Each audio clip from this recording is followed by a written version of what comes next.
Hey there, ho there, ho there. It's Jeff Cutter, Historical Diamond, another Degrassi shooting week episode. And this is stuff that I didn't really talk about on Tuesday.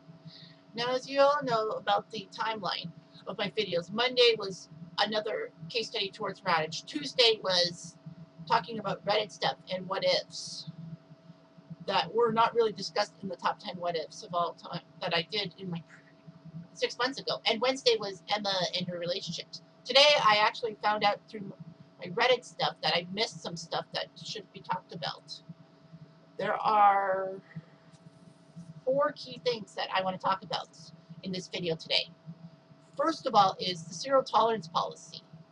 Now, as I said in my Reddit post, was Degrassi's zero tolerance policy always there before season 4 and was enacted because of the shooting? Because Hatzalakos used the zero tolerance thing to explain to Spinner why he and Jay are getting expelled or put in place because of the shooting. The main thing is because when Spinner and Jay get expelled through the zero tolerance policy, I thought it was an expulsion automatically when you added in the shooting details, Rick dead and Jimmy in a wheelchair. But I'm not sure if Spinner and Jay were about to be expelled for the prank before the shooting. And one of my top commenters, Toronto Raptors 34 says, it's funny they had a zero tolerance and were like no bullying. Yet her son blackmails someone and sends pics to everyone in school and does or revenge porn. But he was talking about Miss Hatzalakos. I won't get too far into it because I'm doing a Degrassi Principles episode soon. But I'm just saying that, and I might be repeating this in my video. I'll say that was her major flaw in principle, letting Peter get away with things because Peter should have gotten repercussions and all that. And I even said, I remember there was a post in the Reddit group that said that Miss H was trying to be a good parent to Peter and basically try to get Peter to like her instead of him. And Ghost Taco said it didn't make her a good parent. It was just her way of trying. It happens when the parent can't always make themselves available, and it happens a lot in divorces. But people were talking that, yeah, the zero tolerance thing, it was probably there, but it was never enacted. Like, they didn't have to say it. So, unfortunately, that was when things came to a head. Next was Alex and the shooting. And somebody posted this. I don't know who it was, but I commented on it. But it said, why wasn't she pinned for contributing to the bullying? She was the one who set up the paint and feathers for Spinner and Jay. And fan favorite, not a vampire, said, because Spinner didn't hold her responsible for Jimmy getting shot. It was just him and Jay, as they specifically led to Jimmy being targeted and didn't know Rick was planning to shoot people before the bathroom incident. Basically, they didn't know that Rick had a gun. And Raptors 34 said, also, Spinner and Jay were the sole reason Jimmy got shot, because Rick was second-guessing whether he should shoot somebody or not after Paige apologized and made amends with him. And Vampire said, but remember that no one else besides Rick knew that, so they can't use that information to judge culpability. Which is true, because Rick was the only one who knew that Spinner and Jay were telling them what doing. And then I said, quote, she did bully Rick with Spinner and Jay. That's out.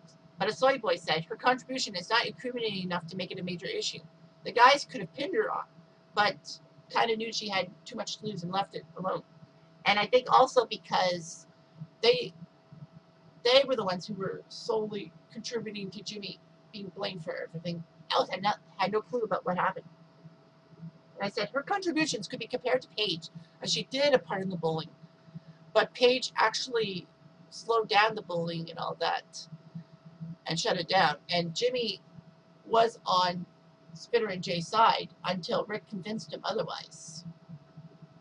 I still believe, and this is just my opinion, I still believe Jay and Spinner planned the prank not only to get Rick out of Degrassi once and for all, but also you can tell that they were mad at Jimmy for switching sides. To me, that might have been why Jimmy was a target. Not because they were worried about Jimmy snitching on them, but because Jimmy was part of the bully, switched sides, and left them high and dry. In other words, if they were to punish Alex, they would have probably had to punish Paige, Jimmy, and Emma. And it strikes me that the student body, minus Spinner and Jay, got away with no repercussions to do with the shooting because they contributed to Rick's issues.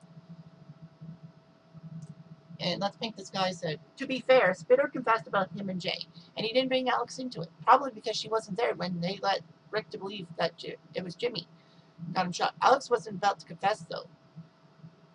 I do think the writers did us a disservice by not showing what happened to Alex after the shooting. Was she wrecked in the guilt? Did she not give a shit? Who knows? But Not a Vampire actually did a video on the Degrassi shooting thing and said that Alex basically couldn't focus on all that. She still had some guilt. I know she went to Miss Sauvé, but did she go to Sauvé or did Jay basically tell her not to? Next was, am I correct about Jay's statement? Okay, I said, this is my post. I said, Jay, I think in season 5 or 6, refuses to go back to Degrassi because of the school, because he thinks the school is overreacting to the shooting situation, expelling him and Spinner. Am I making the right statement? And then I said, in my opinion, he was toast. I mean, him basically not caring about Rick and not being sad about his death, and above all else, telling Spinner and Alex to keep their mouths shut. He deserved to get kicked out. I won't lie, I was happy when his lack of empathy towards the shooting went after his lack of empathy. He lost everyone around him. Spinner didn't want to be friends with him anymore. Alex hung out with Jay, but after the STD scare and a few other things, didn't want to deal with someone who didn't give a crap about the shooting. Sean, because, you know, Sean was sent back to Wasaga, and Jay didn't, and he did get some, but he did get redemption in season 6 and 7. Was Jay right in saying what he said, or was he just being a prick? And somebody said, yeah, he thought they overreacted because someone like him had little to no conscience. I think, obviously, that Rick overreacted. He always exhibited a rage issue, and he was highly insecure. You think after his issues with Terry, he would have gone somewhere else.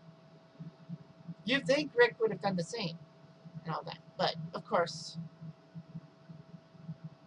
that was real. And I said, there were many aspects to rage, but Rick claimed he was getting help, but in the end, everyone disagreed with him, and they were proven right, especially with him clinging to Emma, despite her only protecting Rick, because the silent protest turned into a real-life butt-kicking and all that.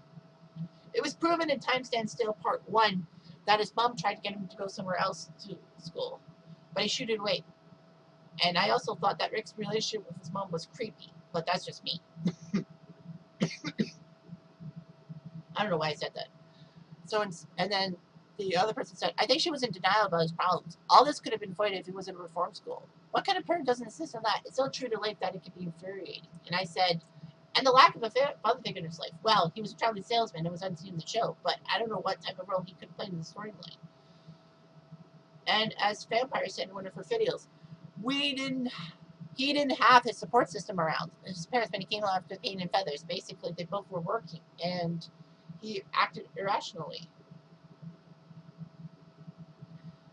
And finally, is Sean returning to Wasaga, season 4, Next Generation. This is another one post I did. I said, as we all know, Sean was deemed a hero for saving Emma from death by Rick's gun, and he seemed to relish being a hero, but was fuming when his parents said some stuff about him, making him go to Wasaga Beach to confront them.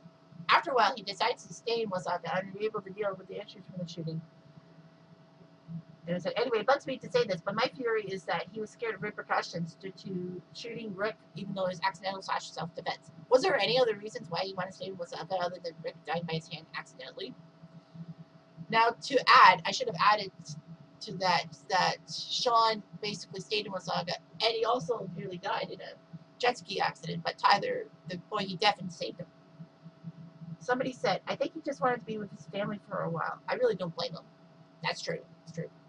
And then someone else said, I think he gave him a form of PTSD and he wanted to be with his family. Made perfect sense. That, I agree with logic. And then Raptor34 said, I think he realized his parents cared about him. They may not be the best people, but they sent him out of town because they loved him and wanted what was best for him. Also, he didn't like all the pressure and attention he got being the hero, and he had to deal with his problems. I mean, I do disagree in a sense, because I thought Sean was really happy being a hero, because he got fame and fortune, and he saved people's lives. But that's just me. So, wow, that video only lasted like 9 minutes. I'll probably do another video today and upload it, because, I mean, it's a very short video, and I want to get another one out there. So, stay tuned for another video.